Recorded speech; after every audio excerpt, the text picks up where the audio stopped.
you want, you can use these shift steps with a group. This works really well. These problems sound familiar?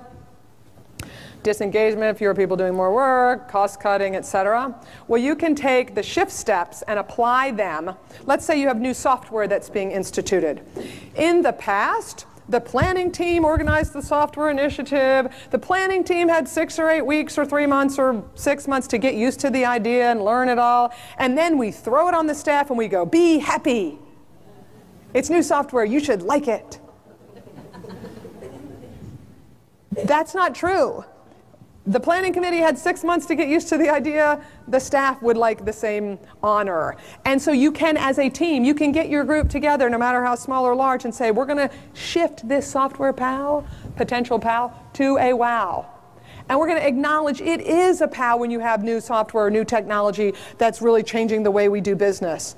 So let's all take a collective deep breath, and let's harness our harmful knee-jerk reactions. I had one group that I worked with, a case management group that was totally reorganizing, and we listed, what could your harmful knee-jerk reactions be? We could hold back on data sharing. We could complain a lot. We could dig our heels in and refuse to move. We could make the people we're working with miserable. They were honest. They put up there this great list. And what are your negative emotions? How are you feeling about this big technology change? I'm mad. I'm worried. I'm frustrated. I hate the new stuff. And you make that list. And then when you get to find new options, that's where we usually start. We usually start with big change. What are we going to do about it? Let's deal with the belief and mindset piece, the feelings, the reactions piece first.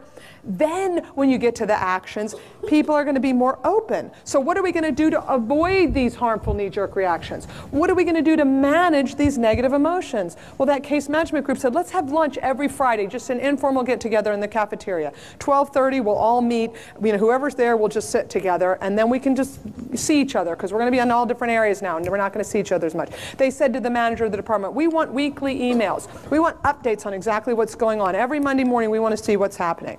They said, let's have staff meetings every 2 weeks instead of every month while this transition's going on. So they were feeling like they were in control of that restructuring. Or in the case of software, you could say things like, we need beta users here more often. We need support manuals. We need night shift help. We need whatever people say they need, but it's based on harnessing the harmful knee-jerk reactions and identifying and managing the negative emotions. So the shift process works with a small group, a whole department. It really works with the whole organization.